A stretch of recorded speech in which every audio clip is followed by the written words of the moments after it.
akak ini jangan dipisah-pisah, jangan salah satu, dua-duanya dijamin oleh Nabi tidak akan sesat di zaman manapun, ada di daerah manapun. Kitab Allah wa itrati ahli baiti, kitab Allah Al-Quran dan turunanku. Yang dimaksud adalah Al-Quran, ajaran Al-Quran dan ajaran daripada para habaib. Itu yang Anda ikuti tidak akan sesat, dijamin oleh Nabi selama-lamanya. Sehingga siapapun yang tidak sesuai dengan ajarannya, walaupun termasuk nasabnya sama, nggak usah diikuti. Karena itu jangan sekali-kali Anda akan memisahkan Al-Quran dengan ajaran habaib, akan sia-sia, karena Nabi sudah menas tidak akan berpisah sampai ketemu ada di Assalamualaikum warahmatullahi wabarakatuh. Allahilladzi arsala rasulahu bil huda wa dinil haqq liyudhhirahu 'ala ad-dini kullih wa kafa billahi syahida. Muhammadur Rasulullah walladzina ma'ahu asidda'u 'alal kuffar ruhama'u bainahum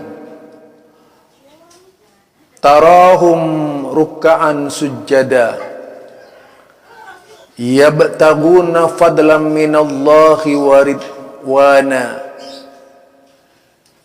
simahum fi wujuhihim min atharis sujud dzalika masaluhum fit taurah wa masaluhum fil injil ila akhir ayat kama qala fil Quran surat Al-Fatah.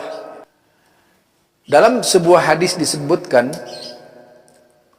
fa inna asdaqal kitabi kitabullah wa khairal huda huda Muhammad sallallahu alaihi wasallam wa syarrul umuri muhdatsatuha fa inna kulla muhdatsatin bid'ah wa kulla bid'atin dhalalah wa kulla dhalalatin finnar.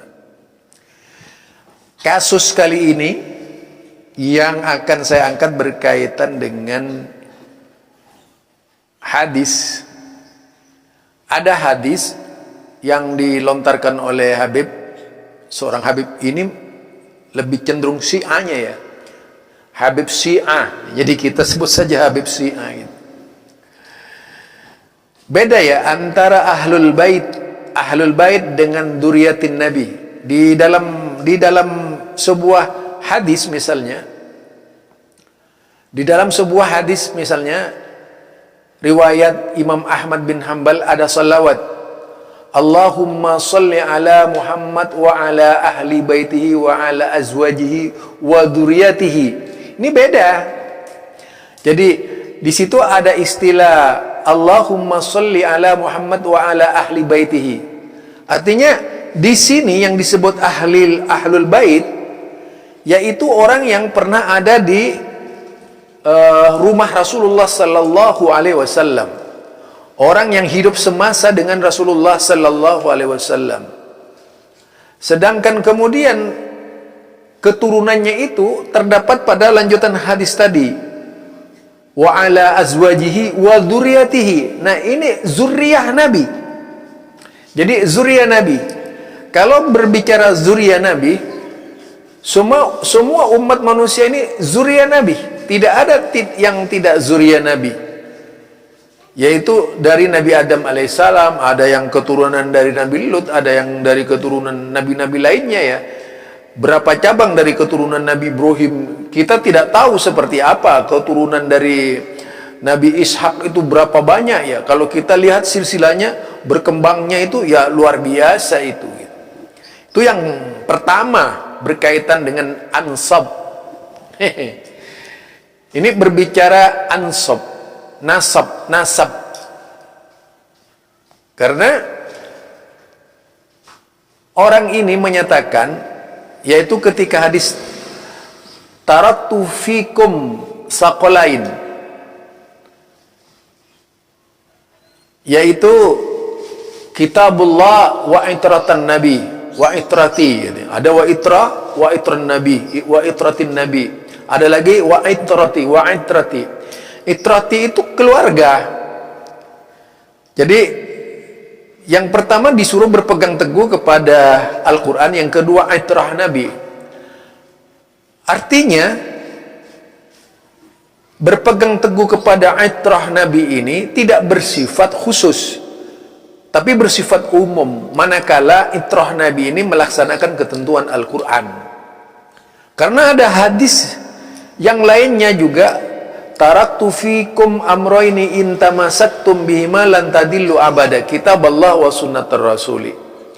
Jika dipadukan itrah Nabi yang berpegang teguh kepada itrah Nabi yang diikuti itu adalah keluarga Nabi yang berpegang teguh kepada kitab Allah, keluarga Nabi yang berpegang teguh kepada sunnah Nabi. Lah, karena dalam perjalanannya keluarga Nabi ini tidak banyak berperan ya. Kalau kita lihat dalam dunia hadis misalnya, yang mengumpulkan hadis itu Bukhari, Muslim, Imam Nasai, Ibnu Majah, ya Tirmidzi kan.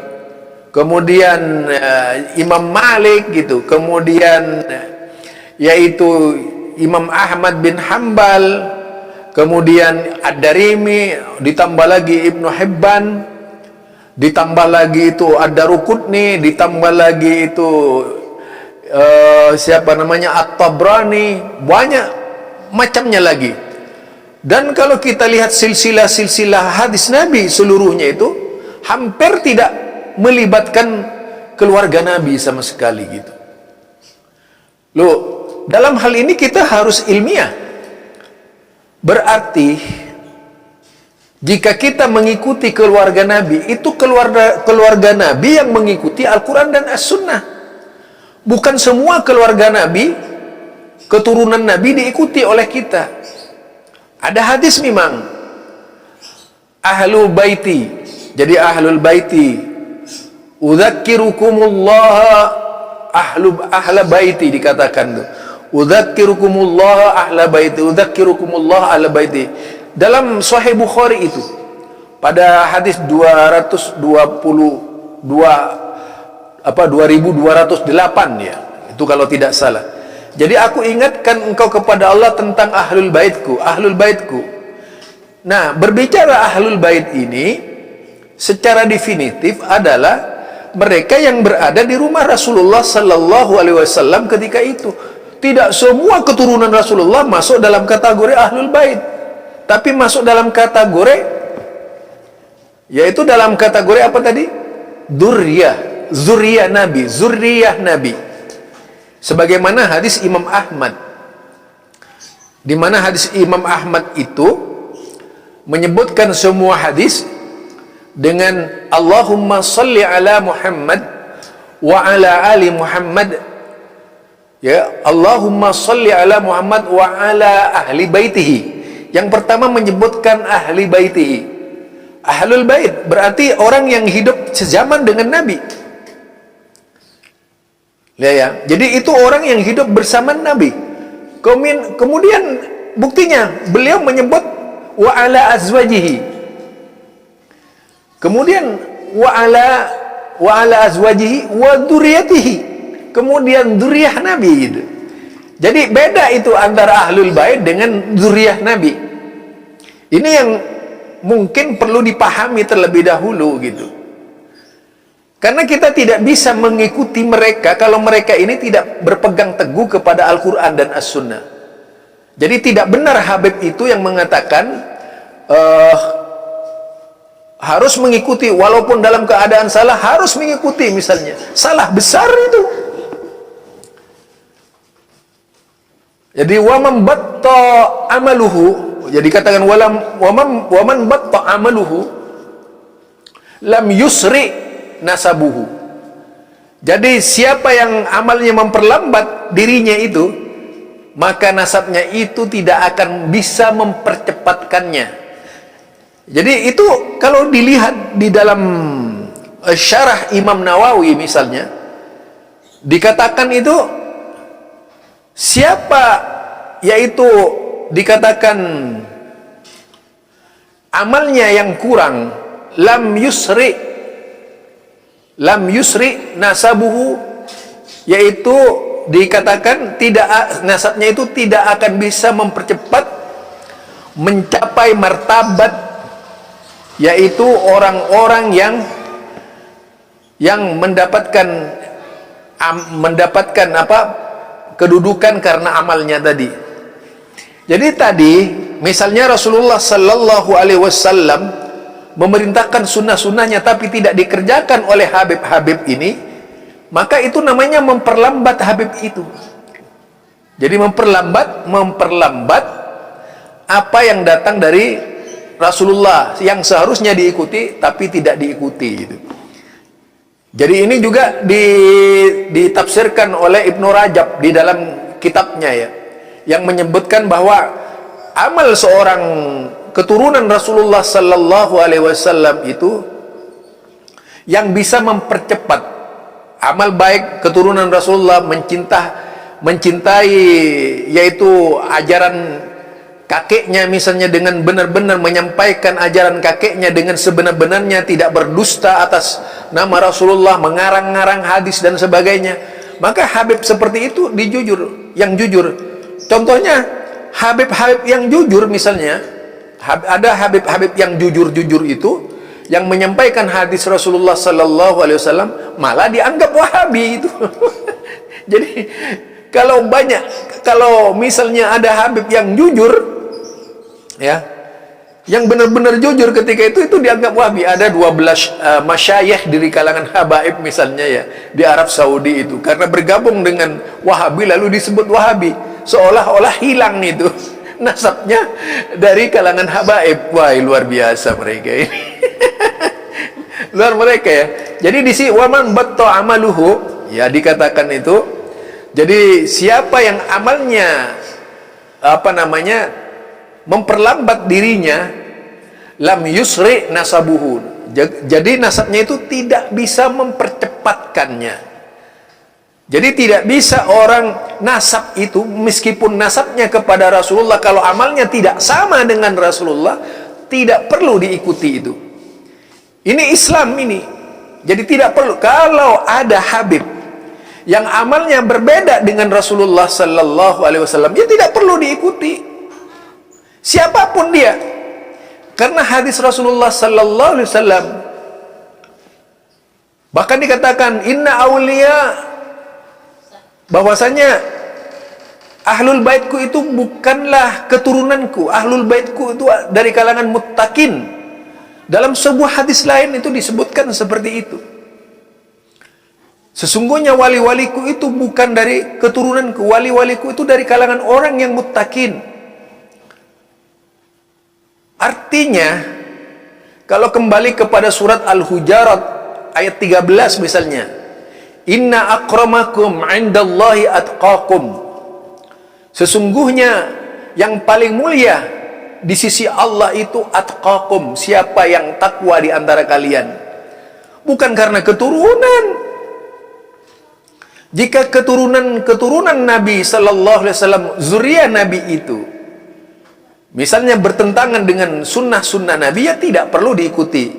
Walaupun demikian kita ya dilarang merendahkan beliau. Itu aja sifat kita, yaitu tetap menghormati beliau dan sebagainya. Tapi kalau soal akidah misalnya berbeda, karena disinyalir juga itu pernah ada dari kalangan Habib di luar negeri itu yang dalam sebuah berita saya dulu pernah baca ya, kalau tidak salah itu sampai pernah murtad gitu.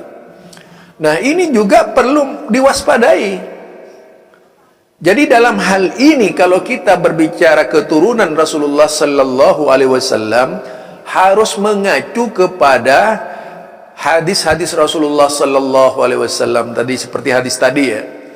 Memang peringatannya tadi ada. Yang pertama hadisnya taraktu fikum amraini, yaitu kitab Allah wa itrati. Ada yang begitu itu. Ada istilah taraktu fikum saqalain. As-saqalain itu sesuatu yang berat ya, yaitu diantaranya as-saqal itu adalah, saqal itu berat artinya. Sesuatu beban, dua beban yang kutinggalkan kepada kalian. Yang pertama Quran, yang kedua itrati, keluarga Nabi, yaitu keluargaku. Itrati keluarga Nabi bukan hanya ahlul bait, termasuk istri-istri Rasulullah tadi itu. Orang kadang-kadang kalau Syiah kan cuman keturunan dari Fatimah, yang lainnya tidak diakui gitu. Lucu itu kalau Syiah ya. Jadi di sini banyaknya kesalahan-kesalahan pemahaman tentang ahlul bait. Jadi ahlul bait ini kalau kembali kepada hadis Nabi itu dibedakan dengan dzurriyyati.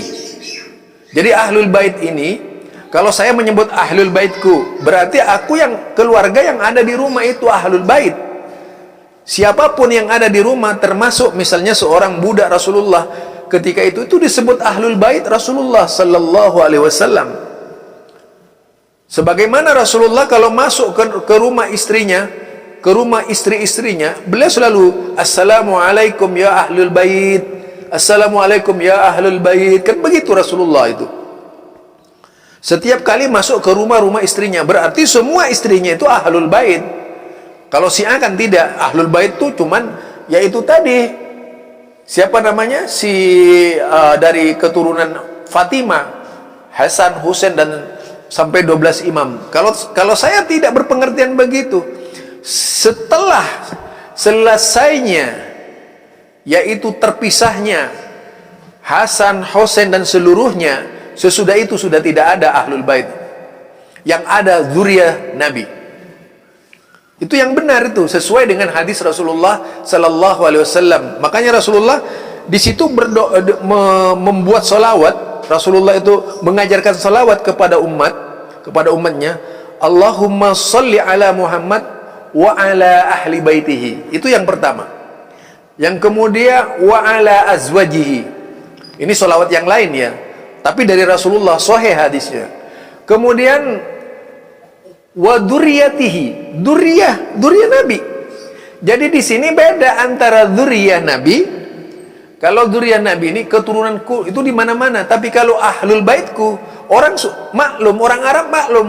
Apa itu ahlul bait? Orang Arab sudah maklum bahwa yang ahlul bait itu adalah orang yang tinggal di rumah gitu. Kenapa kemudian ahlul bait ini bisa berkembang seperti yang sekarang ini, sampai orang yang hari kiamat dikatakan ahlul bait? Dari mana jalannya itu gitu? Sedangkan di Al-Quran kita melihat bahwa ahlul baitnya Nabi Ibrahim itu ketika Nabi Ibrahim, Nabi Ismail, Nabi Ishak itu ada dalam satu komando. Nabi Ibrahim itu disebut ahlul bait Nabi Ibrahim. Sedangkan keturunannya kan banyak, nabi-nabi semuanya, tapi tidak disebut ahlul bait. Keturunan dari Ibrahim ini kan bapaknya para nabi. Nabi Ibrahim ini kan bapak para nabi sesudah Nabi Adam ya tentunya. Bapak para rasul ke belakang itu. Karena pecah dari dua jalur Ismail dan jalur Ishak. Lahir Ishak, Yakub, Yusuf dan sebagainya ya. Nah, di situ kita juga melihat ada nabi sebelumnya adalah Nabi Lut, ya, Nabi Saleh dan Nabi Hud dan sebagainya, Nabi Hud, Nabi Daud, semuanya masuk dalam Nabi Sulaiman tadi itu. Jadi sebuah kelembagaan para nabi ini tidak dinamakan ahlul bait. Walaupun kemudian bermuara kepada Nabi Ibrahim alaihissalam misalnya. Tidak disebut dia ahlul bait Nabi Ibrahim gitu. Walaupun ada di situ. Karena apa? Yang ahlul bait Nabi Ibrahim itu keluarga Nabi Ibrahim yang ada di rumahnya.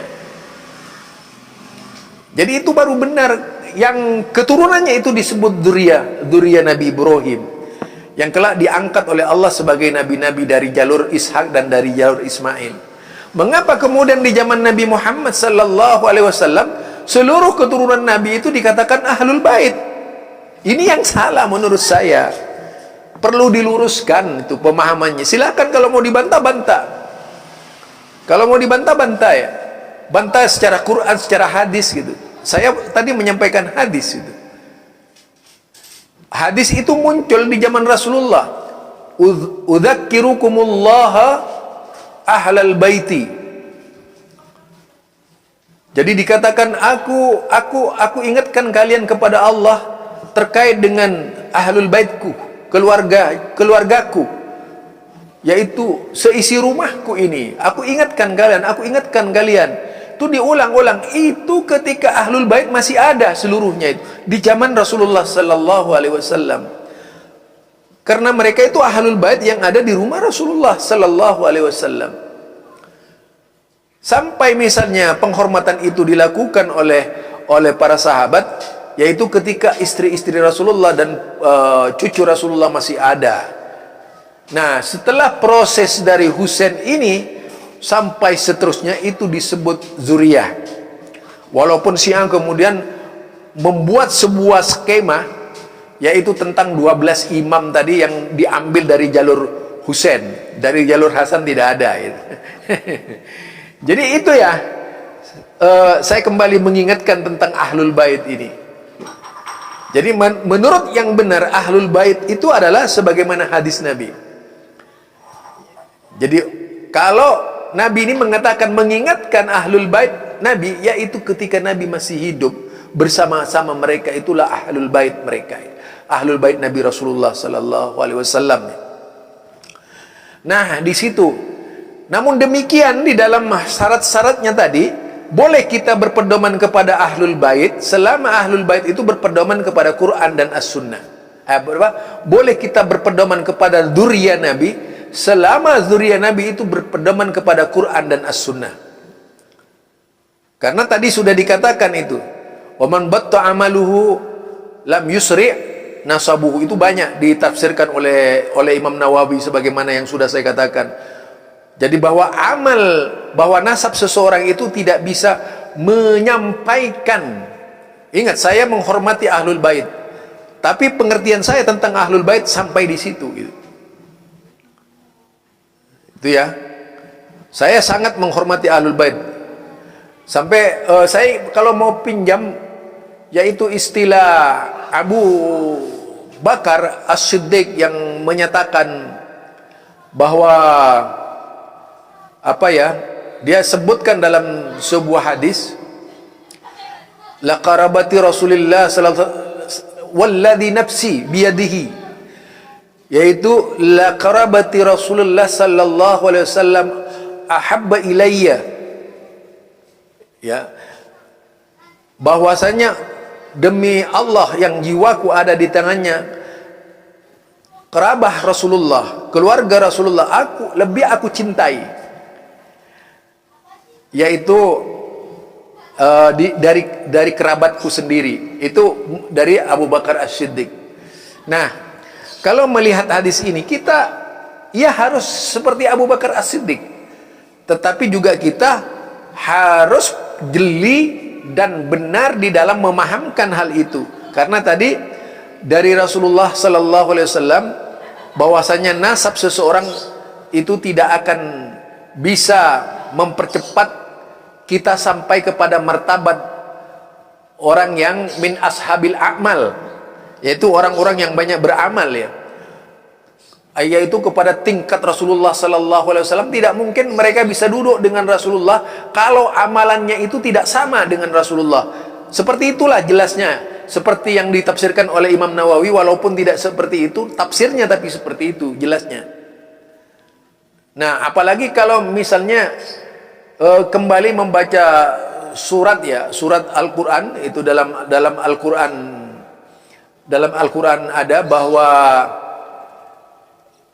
idza nufikha fis suri, lah itu apabila la ansab, maka nasab-nasab itu juga tidak akan tercerai-berai, nasab terpisah, nasab-nasab itu tidak lagi diperlukan nasab-nasab di hadapan Allah kelak itu, karena mereka akan mempertanggungjawabkan perbuatan mereka di hadapan Allah Subhanahu wa taala. Nabi sendiri pernah mengatakan, ya Fatimah, hendaklah ingatkanlah dirimu, aku kelak tidak akan bisa membantumu ketika peradilan Allah Subhanahu wa taala itu datang. Jadi barangkali ini ya tentang jawaban saya kepada Habib Syiah ini berkaitan dengan klaimnya bahwa harus tunduk kepada habaib, harus tunduk kepada ahlul bait Rasulullah. Padahal sudah saya katakan bahwa ahlul bait Rasulullah itu sudah tidak ada lagi. Yang ada duriyah Rasulullah sallallahu alaihi wasallam. Ini barangkali pendapat saya. Lebih kurangnya saya sandarkan kepada Allah. Kalau benar, mudah-mudahan akan menjadi jalan yang benar, dan kalau salah mudah-mudahan diampuni oleh Allah Subhanahu wa taala. Yang jelas itu adalah paduan dari dalil ke dalil, dalil dari dalil yang seluruhnya tentunya mengacu kepada supaya kita berada pada jalan yang lurus. Subhanakallahumma wa bihamdika asyhadu an la ilaha illa anta astaghfiruka wa atubu ilaik. Assalamualaikum warahmatullahi wabarakatuh.